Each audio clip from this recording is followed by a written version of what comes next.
What's going on?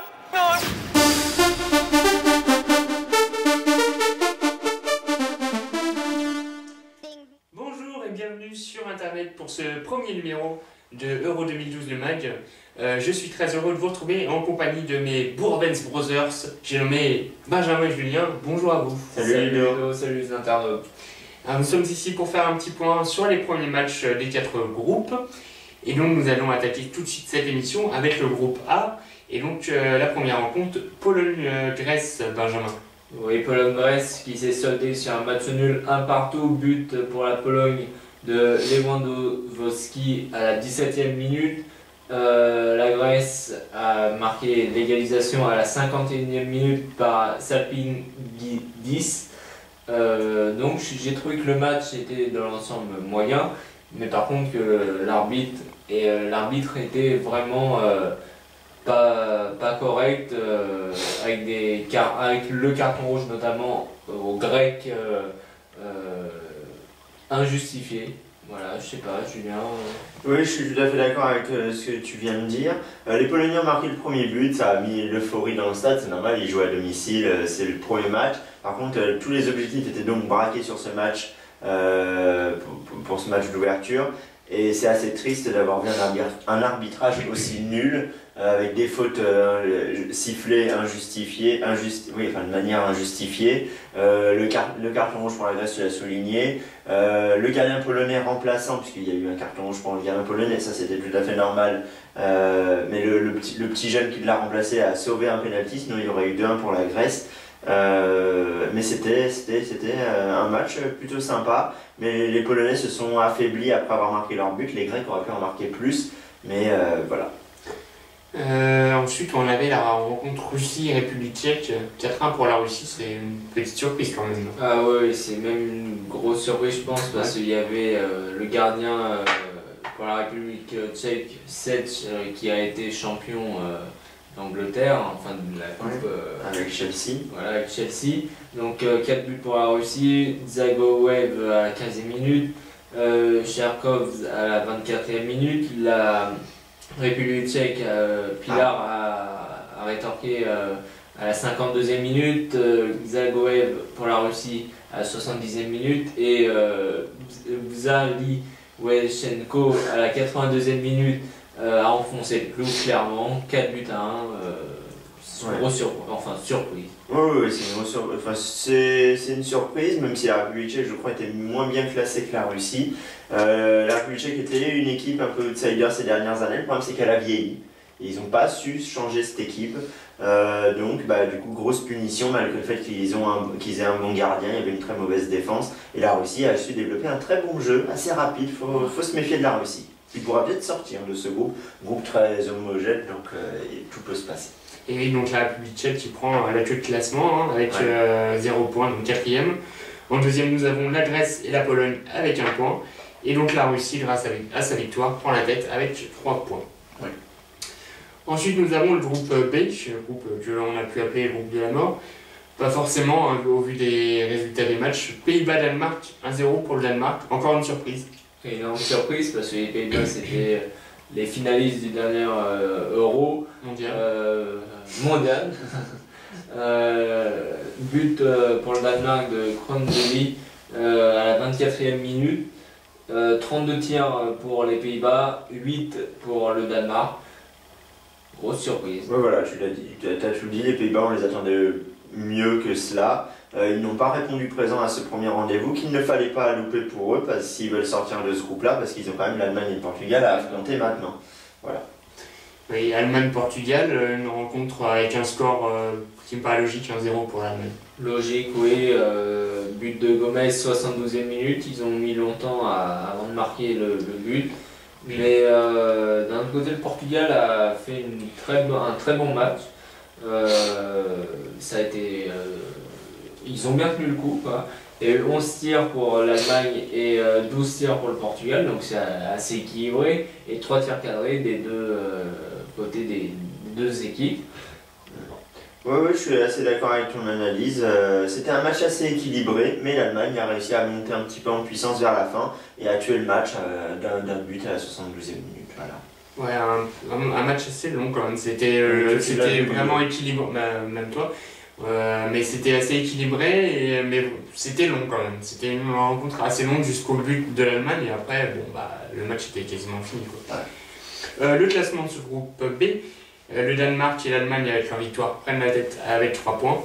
Et en troisième, nous avons les Pays-Bas et le Portugal avec 0 points. Ensuite, nous avions le groupe C avec une superbe rencontre à mes yeux, Espagne-Italie 1 partout. Ouais, Espagne-Italie 1 partout, donc ouverture du score pour l'Italie à la 60e minute en deuxième période, donc à l'heure de jeu. Di Natale a marqué donc, pour l'Italie.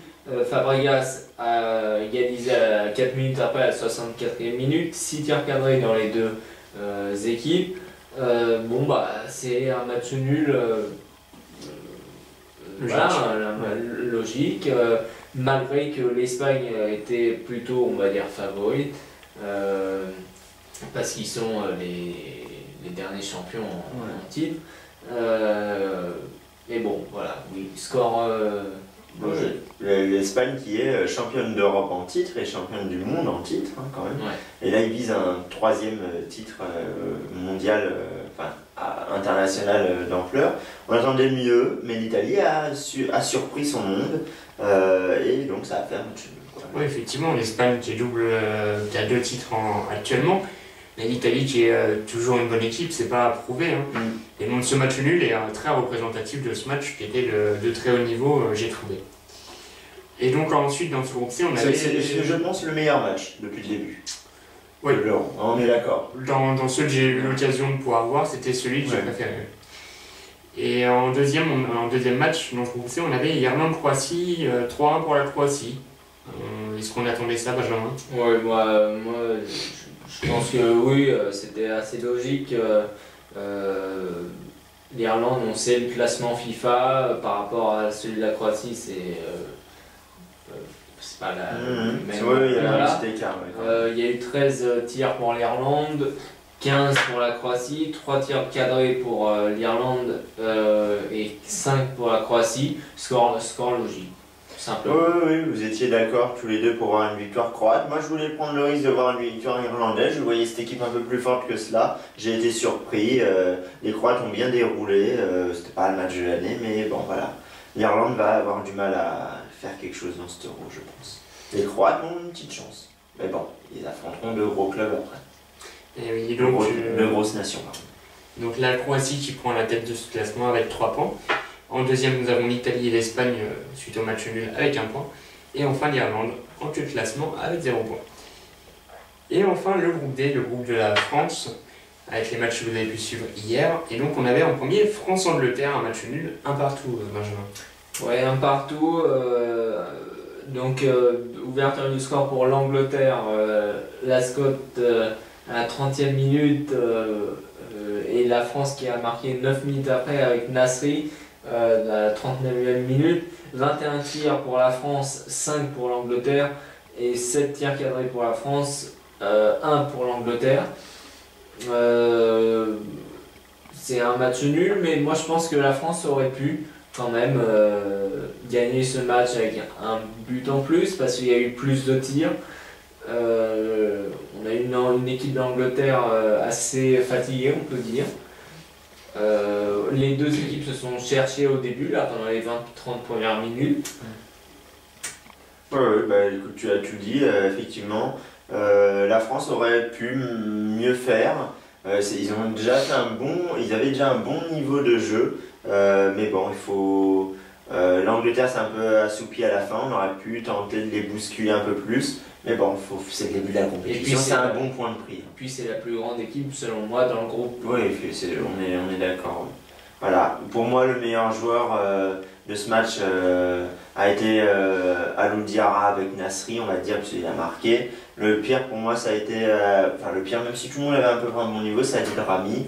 Vous en avez pensé quoi, Ludo? C'était plutôt Evra le moins bon, hein. Et puis Nasri en tête évidemment. D'accord. Ouais, je pense la même chose que Ludo, à part peut-être que je mettrais plus Diarra à la place de Nasri en meilleur joueur, mais même si... il a été un peu fautif du premier but. Hein. Voilà, mais Diarra a été très bon en Ouais. milieu défensif et Nasri a été notre sauveur. Quoi. En quelque sorte, oui. Voilà. Et donc dans ce groupe B, on avait ensuite Ukraine-Suède, 2-1 pour l'Ukraine. Une surprise aussi. Hein. Ouais, une surprise. Par rapport au classement FIFA. Oui, par rapport. Doublé de Shevchenko, 55e minute et 62e minute. Et le but pour la Suède, c'était Ibrahimovic à la 62e minute. 13 tirs pour l'Ukraine, 12 pour la Suède. Et 3 tirs cadrés pour l'Ukraine, 4 pour la Suède. C'est assez équilibré.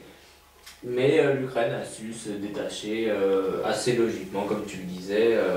Parce que bon voilà, il y a Shevchenko, c'est un bon joueur comme Ibrahimovic. Mais bon, je pense que Shevchenko est meilleur dans ce duel qu'on pourrait comparer.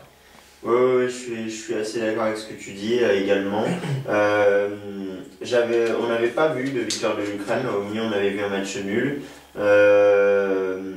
Mais oui, voilà, l'Ukraine a su. C'était un beau match hein, également, auquel on a pu assister. Mais l'Ukraine a réussi à mettre un petit coup de collier supplémentaire à la fin pour marquer le but décisif.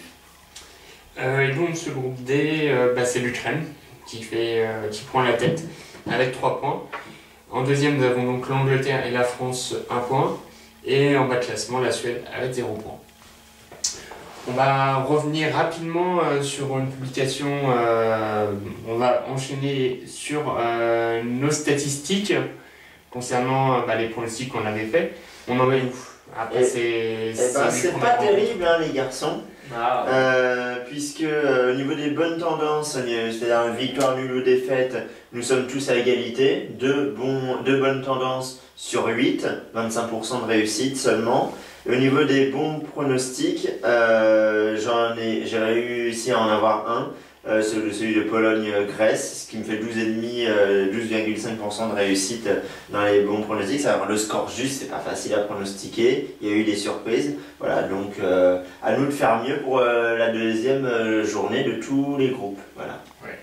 Bravo à toi déjà. Merci. Puis j'espère que vous allez réussir à me rattraper. Je suis pas trop loin devant, ça devrait aller. Voilà, on va essayer de faire évoluer ça dès aujourd'hui. Bien, donc pour cette émission on arrive au terme. Dans quelques instants, vous pouvez nous retrouver pour nos foot 2012 pour les rencontres du 12 juin aujourd'hui. Et si vous suivez uniquement Euro 2012 le mag, on se retrouve dans 5 jours, le samedi 16 il me semble. Ça doit être 15. Non, 16. Samedi. Oui, non, samedi 16. Samedi 16. Oui, c'est sûr. Voilà. Vous souhaitez une bonne journée, de bons matchs pour ce soir, et on se retrouve très prochainement sur Internet. À bientôt. What's going on?